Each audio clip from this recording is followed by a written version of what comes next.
Hold up.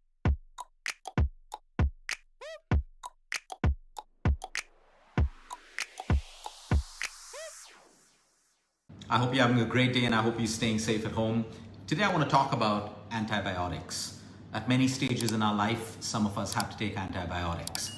I need to tell you a couple of things that when you take antibiotics, what you should do and what you shouldn't do. Because antibiotics, like all drugs, have side effects. At the same time, don't have a fear of an antibiotic. There are a lot of people who, even when they're severely sick, they don't take their prescribed antibiotics. And let me give you an example. Yes, we should never abuse medicine. We should never abuse allopathy. We should never abuse painkillers, antibiotics, and all of this stuff. But also, don't put yourself into a box. Antibiotics can actually save you from severe conditions. Let me give you a simple example. We have a lot of patients over the last couple of years who now come to us with colitis and Crohn's, ulcerative colitis and Crohn's. And this can be caused by there are many causes to this. But one commonality that we see, if you ever go through a stomach bug or food poisoning, and sometimes you may need an antibiotic because the bacterial infection is severe. Now, if you don't take that antibiotic because you're trying to heal naturally, which I commend you for, but there is a place for medicine in everyone's life if needed. That bacteria doesn't completely die and it wreaks havoc with your gut, creating inflammation, autoimmune conditions like Crohn's or even ulcerative colitis. So understand, we should never be against medicine. You should be against abusing medicine. Antibiotics are necessary if you have a severe bacterial infection that can cause more damage to your gut or other parts of your body, the lungs as well. If you don't take care of it, it can create patches in your lungs and put you into a very, very severe condition.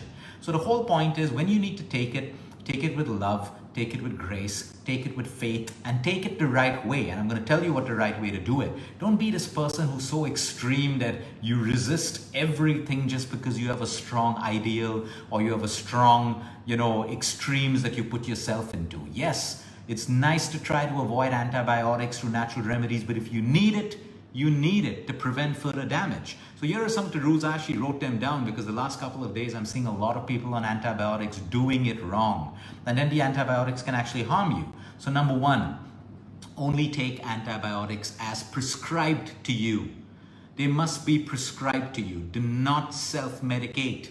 The more you self-medicate, let me give you a simple example of a patient I had the other day who's taking amoxicillin, and he's taken it the 7th time. He said, Luke, the first time the doctor prescribed it and I got well in 2 days. Saying I got the same symptoms after 3 months, I just went and bought the same thing. Why should I waste my time and go to the doctor? I took the same thing. I got great results, and he did it the 3rd time and he didn't get results, and the 4th time it didn't work. Why? Antibiotic resistance. Okay, and that's why your doctor sometimes may change the kind of antibiotics because of superbugs. Our microbiome is so intelligent, it starts learning to create bacteria to resist the antibiotic, which means the antibiotic is ineffective in your system. And that's a huge problem because a lot of people are getting antibiotic resistant, and when they really need it, like in between surgery, after surgery, traumatic events, transplants, they don't work and the infection spreads rapidly all over the body. So we got to be careful of that because we're also getting antibiotics into our food, our milk, our chicken, our meats, and we're getting antibiotics in different ways through the food chain as well. So we got to be careful of antibiotic resistance, and that's why always take it as prescribed. You may go to your doctor with the same symptoms and he may give you a different antibiotic only because you got to keep doing different antibiotics. So don't self-medicate. Don't use the same old antibiotics again. A lot of people don't check the expiry on pharmaceutical antibiotics. Number one, because it's so small. And a lot of people keep it, and after a year, they get a symptom and they take it, and it isn't good for you. So do not take old antibiotics. And my next point is, when you take an antibiotic course, like let's say your doctor puts you on a 3-day course or a 5-day course, and you start to feel better in day 1, do not stop the antibiotic. Finish the full course. You must finish the full course. Now, let's say you got a 10-day course and you really feel like you've healed in 1 day. Then speak to your doctor. He may reduce it for you. In most cases, he'll say, now you started it, you got to finish the full course. And do it. It's okay. We're going to learn how to balance the side effects of that. Okay? Never take antibiotics when you're consuming alcohol. Please understand this, okay? Do not stop your alcohol while you're sick, while you're taking antibiotics. Get better, get back to your alcohol, but do not take antibiotics when you are consuming alcohol. Do not consume alcohol when you are taking antibiotics. Never swallow an antibiotic with hot liquids. Some people have a hot coffee, a hot tea, hot water, and they swallow the antibiotics. No, just lukewarm water is what you want to use as the medium. Never take a calcium supplement with an antibiotic, because there are more and more studies showing how calcium through your normal food is fine, but through a supplement can actually decrease the absorption and the working of the antibiotic. So you want to be careful of your calcium supplements with your antibiotic. Now I can take my antibiotic example. My doctor gives it to me in the morning, 1 dose in the morning. I can take my calcium supplement at night or in the afternoon. So that's not a problem, but never take them together. Okay, for some reason, there's a lot of science in not taking antibiotics and consuming citrus fruits at the same time, especially grapefruit or other citrus fruits and juices. Either ways, we should not be doing fruit juices. Fruit juices are useless. Fruit juices, you've denatured the vitamins, the minerals, broken down the fiber, you have a glass of sugar. Fruit juices are useless. So even if your kid says, hey, give me a fruit juice, and you say, hey, wow, my kid's all healthy, he wants a fruit juice, do not give him a fruit juice. It is a glass of sugar with no nutritional value. So you want to be careful of citrus fruits with antibiotics. We're constantly studying coconut oil. And why are we studying coconut oil all the time? Because one of the only natural foods, which is breast milk, resembles in nutritional consistency and constituents many, many, many things that are found in coconut oil. Right from the lauric acid to the caprylic acid to the medium chain triglycerides. Coconut oil is a superfood beyond, because it compares to breast milk, which is one of the healthiest foods in the world, given to an infant for everything: immunity, inflammation, growth, gut, and everything. So coconut oil today is being scientifically studied to be consumed when you're on antibiotics. You can consume it otherwise because it decreases antibiotic resistance. How? Working with the microbiome of your gut through the medium chain fatty acids. Unbelievable. We have always known that coconut oil, pure virgin cold pressed coconut oil, is great for the gut, great for the liver. It's a fantastic food. So what you may want to do is, if you don't like coconut oil, maybe on the days that you are taking antibiotics, a little bit of coconut oil raw, or mix it with your food or your salad. Okay? You don't have to do it if you don't want to. Probiotics. Never take an antibiotic without taking a probiotic.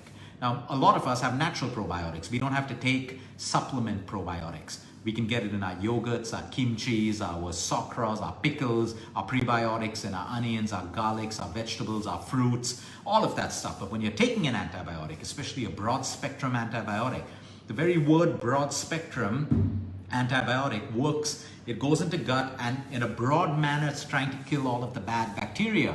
In its honest attempt to do that, it's also killing the good bacteria.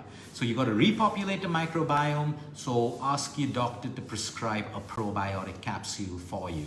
Most doctors today give you an antibiotic with a probiotic. If they don't, please ask them and take a probiotic while you are on the course of antibiotics, and for at least 5 to 10 days after you finish the course of antibiotics. Along with that, a B complex, a vitamin B complex. You get it in a syrup form or you get it in a capsule form. Ask your doctor to prescribe a B complex, because antibiotics unfortunately also wipe away a lot of your B vitamins, and B vitamins are required for every function in the human body, from the brain to digestion to metabolism of carbs, proteins, fats, your liver function.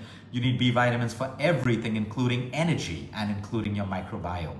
So these are the simple rules. If you need to take an antibiotic, please take it the right way. Don't be scared of it. There are so many people who have had to take antibiotics and they're absolutely fine.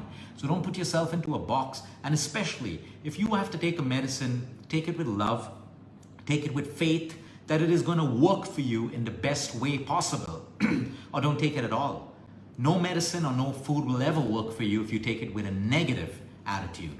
Okay, it's called the placebo or the nocebo effect. There's enough of science around that. Doctors know about it, surgeons know about it, we know about it, scientists know about it.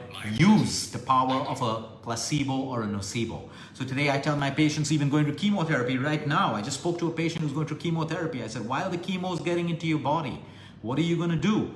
You're going to visualize and know that the chemo going into you is the best thing happening for you today. It is going into your body, it is killing your bad cells, it is rejuvenating your good cells, it's making you get a glow in your skin. You tell a lie to that subconscious brain. But when you take that chemotherapy or you take that antibiotic, you take it with faith and you make up a story that it is good for you, because the placebo effect is real. Have a great day, everyone. Until next time, eat smart, move more, sleep right, breathe deep, and remember, you care is all about you.